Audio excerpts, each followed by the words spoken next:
Well, good morning, or whatever time it is you're seeing this, Faith Family and Free Enterprise.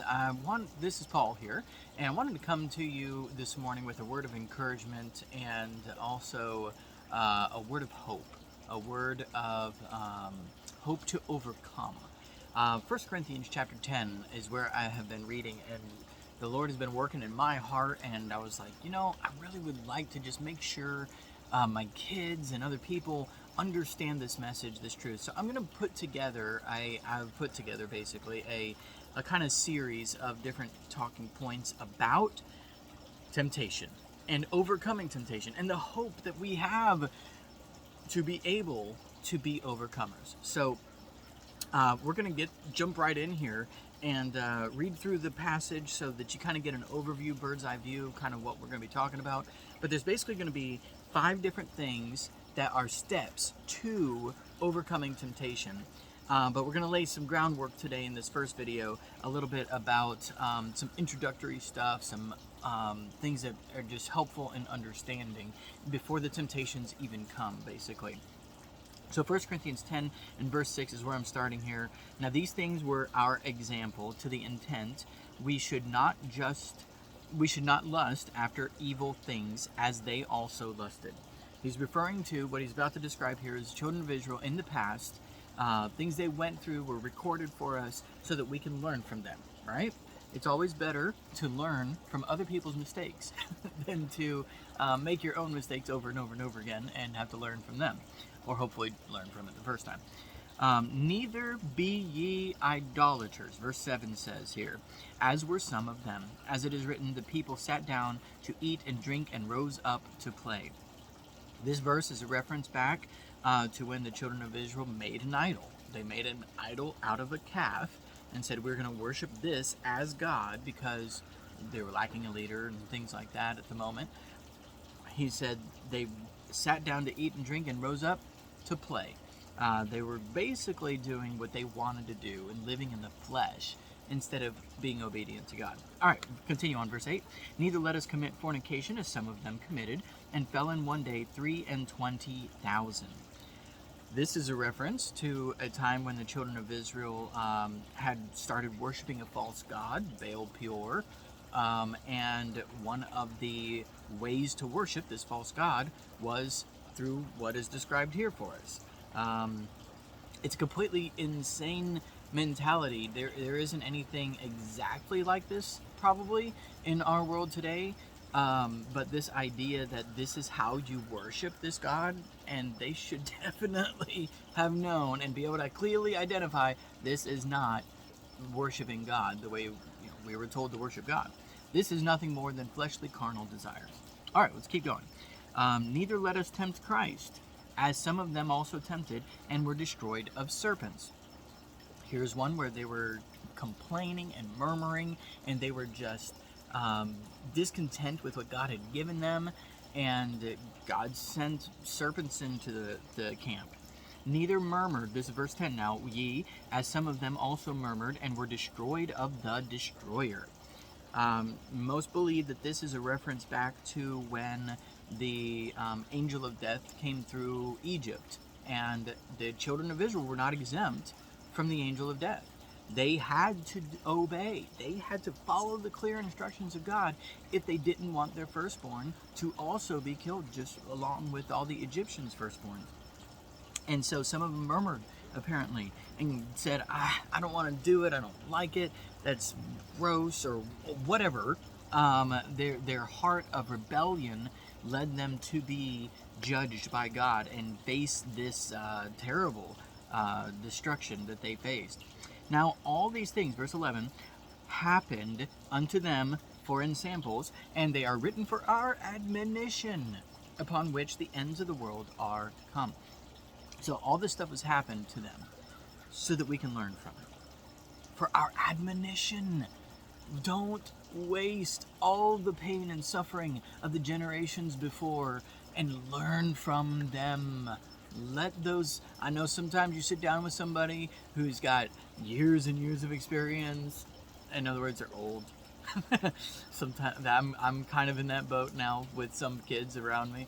And You don't want to hear their stories. You're like, I got better things I want to do. I want to go play. I want to do this thing. This is boring.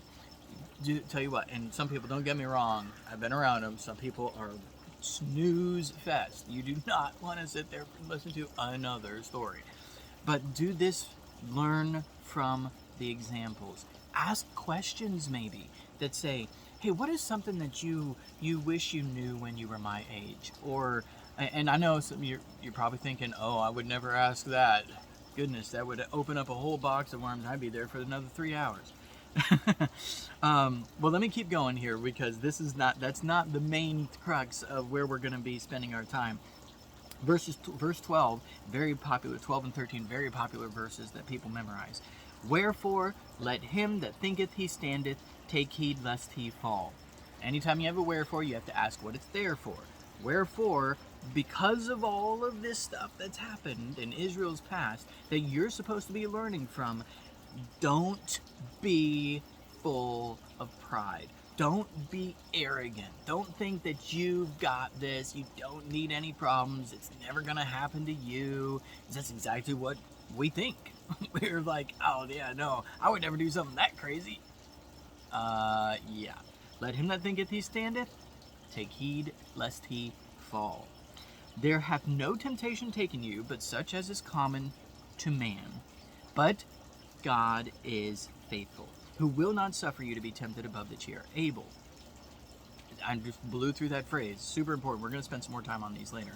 But will with the temptation also make a way to escape. Looks like my neighbor's backing out here. Make a way to escape, that ye may be able to bear it. Wherefore, verse 14 continues, my dearly beloved, flee from idolatry. And then he goes on and has a lot more wonderful things to say. I love this chapter, 1 Corinthians 10. We didn't even actually cover the first 5 verses where he's saying there is no one excluded from this. All. It's all through the first 5 verses. And we have an amazing encouragement in verse 4 that the rock that we stand on, the rock that we are based on, and the reason we're able to endure, and no matter what the storm or temptation may be, is the rock of Christ. But with many of them God was not well pleased, for they were overthrown in the wilderness. That's what leads up to where we started reading. That's verse 5. So where are we going with all this?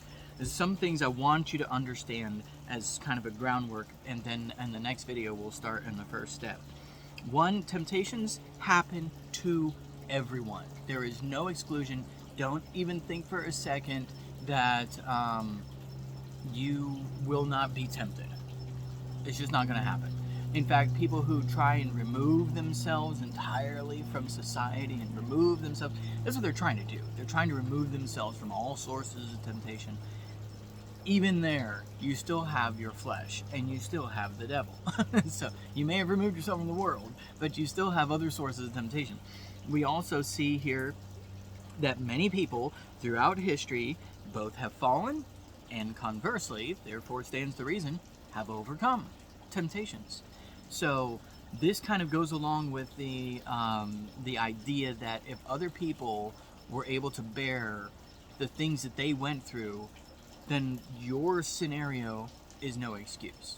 There is no, well, mine's worse than anything that's ever happened to anyone ever before type of thinking that is justifiable. That thinking does exist, but that doesn't mean we should allow it. And because people have been through far worse things than we've been through and come through victorious. Temptations that you and I would be like, oh my goodness, I don't think I would be able to handle that, or whatever.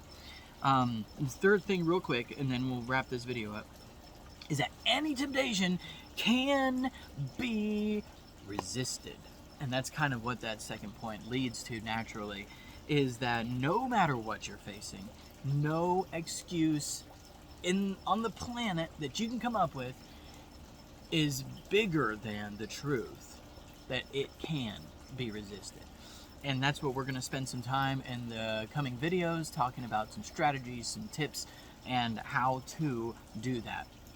Listen, I'm not just pulling this stuff out. This stuff is real to me. This is stuff I need. And I hope, I honestly have been warring with myself on whether or not to even do this video series, because I'm not worthy to do this. I'm not an example of the person to follow. I fall, and I have recently. So do please learn from this. I hope this will be an encouragement to you. I hope this will be a challenge to you. If you haven't already, subscribe, hit the bell after you subscribe so you get notifications. Share these videos, like these videos, and let's try and be a challenge and encouragement and get the truth out from the Word to as many people as possible. Thank you for watching. God bless.